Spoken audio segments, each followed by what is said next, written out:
میری تجارت کا یہ اصول رہا کہ میں نے کبھی ادھار نہیں خریدا، نہ کبھی ادھار بیچا، نہ کبھی ادھار خریدا۔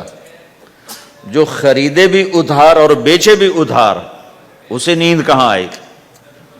دینے والے دیتے نہیں، لینے والے سر پہ کھڑے ہوتے۔ انہیں نہ بیوی اچھی لگتی نہ بچے اچھے لگتے، وہ گھر میں بیٹھ کے بھی گھر میں نہیں ہوتے۔ تو آپ نے فرمایا نہ میں نے کبھی ادھار خریدا نہ کبھی ادھار بیچا، نقد خریدا نقد بیچا۔ دوسرا میرا اصول یہ رہا کہ میں نے کبھی سٹاک نہیں کیا، جب مجھے پروفٹ ملا میں نے فوراً بیچ دیا، انتظار نہیں کیا ایک ہفتے بعد بیچوں گا ریٹ بڑھ جائے گا۔ جس دن مجھے پروفٹ ملا، ایک پیسہ بھی ملا تو میں نے فوراً بیچ دیا۔ تیسرا اصول یہ تھا کہ میرے سودے میں کوئی کمی یا عیب ہوتا تو میں اسے چھپاتا نہیں تھا، ظاہر کرتا تھا، اس میں یہ کمی ہے بھائی، لینا تو لے لو، نہیں لینا تو چھوڑ دو۔ تو ہماری تو تجارت بھی جنت کا راستہ ہے۔ مدینے کے لوگ ذمہ دارا کرتے تھے، مکہ کے لوگ تجارت کرتے تھے۔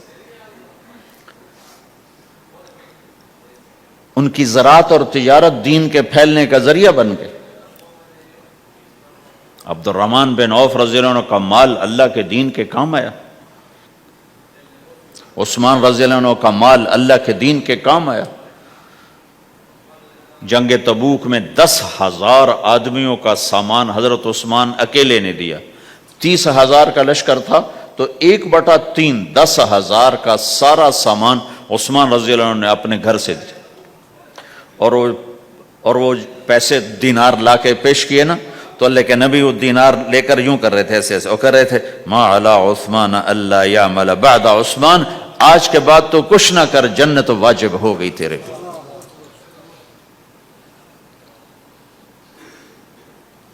تو بھائیو، ہمارا دین صرف ہمیں عبادت نہیں بتاتا، بازار کی زندگی بتاتا ہے کہ مسلمان بازار میں کیسے ہوتا ہے۔ کسی کے ہاں ملازم ہے تو اس کی نوکری کیسی ہوتی ہے، اس کی دیانت کیسی ہوتی ہے، اس کا بول کیسا ہوتا ہے۔ وہ پیسے پہ قربان نہیں ہوتا، وہ پیسے کو ایمان پہ قربان کرتا ہے۔ تو آپ کی تجارت بھی دین کے پھیلنے کا ذریعہ بنے گی۔ کہا یا رسول اللہ، مسلمان جھوٹ بول سکتا ہے؟ ہم نے کہا جھوٹ نہیں بول سکتا۔ آپ نے فرمایا میں اپنے امت میں ہر عیب کی توقع رکھتا ہوں کہ میرا امتی ہر گناہ کر سکتا ہے لیکن 2 کام نہیں کر سکے گا اگر وہ میرا امتی ہے، ایک جھوٹ کبھی نہیں بولے گا، ایک دھوکہ کبھی نہیں دے گا۔ اور یہ دونوں کام ہمارے پورے عروج پر ہیں۔ تو مسلمان دھوکہ نہیں دیتا کسی کو، مسلمان جھوٹ نہیں بولتا۔ تو اللہ کے نبی نے یہ نہیں فرمایا جو نماز نہیں پڑھتا وہ میرے سے، وہ مجھ سے نہیں ہے، میری امت میں سے نہیں، جو روزہ نہیں رکھتا میری امت میں سے نہیں ہے، زکوٰۃ نہیں دیتا میری امت میں سے، یہ نہیں کہا۔ آپ نے کہا من غش فلیس منا، جس نے کسی کو دھوکہ دیا وہ میری امت میں سے نہیں ہے، میری امت سے خارج۔ تو آپ کی تجارت پاناما میں ایسی تجارت ہو کہ وہ اسلام کا بولتا ثبوت بن جائے۔ آپ کی جاب ہے تو ایسی ہو کہ اسلام کی پورا انڈونیشیا جو مسلمان ہوا ہے، مسلمان تاجروں کی تجارت سے مسلمان ہوا۔ ملائیشیا، انڈونیشیا، فلپائن، ان علاقوں میں جتنا اسلام پھیلا ہے یہ تاجروں کی محنت سے پھیلا ہے۔ کہاں کے تاجر؟ یمن کے عرب تاجر، ان کے عالی اخلاق، ان کا سچا بول، ان کا صحیح ترازو، اس نے لوگوں کے قلوب کو پھیر دیا کہ یہ پیسے کے غلام نہیں ہیں۔ تو ہماری تجارت اس لیے نہیں کہ ہم پیسہ بنائیں، ہماری تجارت اس لیے کہ ہم تجارت میں اللہ کے احکام زندہ کریں، جس میں سب سے بڑا حکم سچ بولنا ہے اور دھوکے سے بچنا ہے، اور غلط کاروبار سے، غلط کام سے بچنا ہے۔ صرف ہم پیسہ نہیں کماتے، ہم اللہ کا امر دیکھتے ہیں کہ اگر میرے اللہ کے حکم کے مطابق ہے تو ٹھیک، اگر اس کے مطابق ہم چھوڑ دیں گے۔ تو بھائیو اپنی پہچان کرواؤ سچائی کے ساتھ، دیانت کے ساتھ، دھوکے سے بچتے ہوئے۔ ایک تاجر مجھے بڑے فخر سے بتا رہا، فیصل آباد کی بات، کہ جی میں صبح صبح قرآن پڑھ رہا تھا دکان پہ بیٹھا ہوا، کپڑے کا تاجر، تو ایک گاہک آ گیا، کہا جی آپ قرآن پڑھ رہے ہو، بھلے آدمی لگتے ہو، تو میں نے بیٹی کے جہیز کے لیے کپڑا خریدنا ہے، تو میں نے کہا آپ سے خرید لیتا ہوں۔ تو وہ پھر ہنس کے کہنا جی میں نے 16 روپے میٹر والا کپڑا 48 روپے میٹر میں بیچ دیا۔ میں نے کہا واہ بھائی واہ، قرآن کی قیمت بڑی تھوڑی لگائی تو۔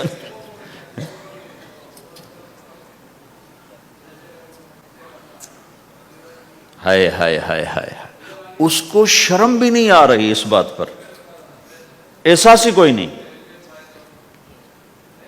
کہ اس نے قرآن پڑھتے دیکھ کر اعتماد کیا، اور اس نے قرآن سے ہی اس کو دھوکہ دیا کہ پورے بازار میں 16 روپے گز ہے وہ کپڑا، وہ 48 روپے اس کو بیچ رہا ہے۔ اگر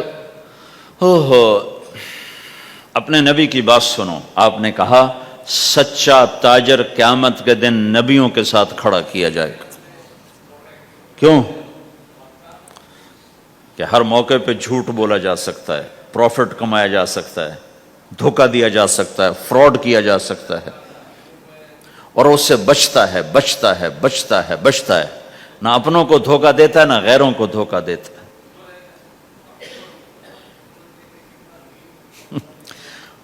جب انگریز کا دور تھا تو وہ ایک دلی میں ایک جیب کترا تھا، جیب کاٹنے والا، تو وہ یہ سکھایا کرتا تھا لڑکوں کو، پھر ان کو بھیجتا تھا، تو اس کا ایک چیلا شام کو صرف 2 روپے لے کر آیا، 2 روپے لے کر، تو اس نے کہا بے وقوف آج سارے دن کی کمائی 2 روپے؟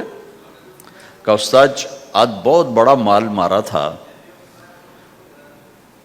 لیکن میں نے دیکھا تو وہ ایک گورا تھا، انگریز تھا، تو مجھے خیال آیا اگر قیامت کا دن عیسیٰ علیہ السلام نے میرے نبی کو گلہ دے دیا کہ تیرے امتی نے میرے امتی کی جیب کاٹی تھی، تو میں اپنے نبی کو کیا جواب دوں گا؟ تو میں نے جا کر اس کو واپس کر دیا، ابھی اپنے کے کھسکا کے لایا ہوں 2 روپے۔ تو پچھلے زمانے کے تو چور بھی ایسے خوددار ہوتے تھے، اب تو نمازی ایسے غیرت کہاں پھینک کے آ گئے ہیں، ماتھے پہ محراب ہوتا ہے اور دھوکے میں سب سے اول ہوتا ہے۔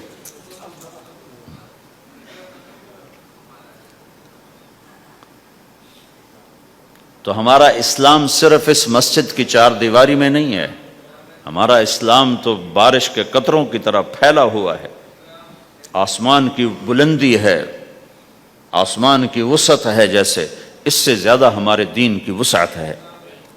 تو آپ کسی دفتر میں ہو یا اپنے کاروبار میں ہو تو اس میں بھی اللہ کے نبی نے آپ کو طریقہ بتایا ہے۔ تو بازار کے اخلاق ہیں مسکرانا نہیں، بازار کے اخلاق ہیں سچ بولنا، صحیح دینا، صحیح تولنا، صحیح سودے کا عیب بتانا۔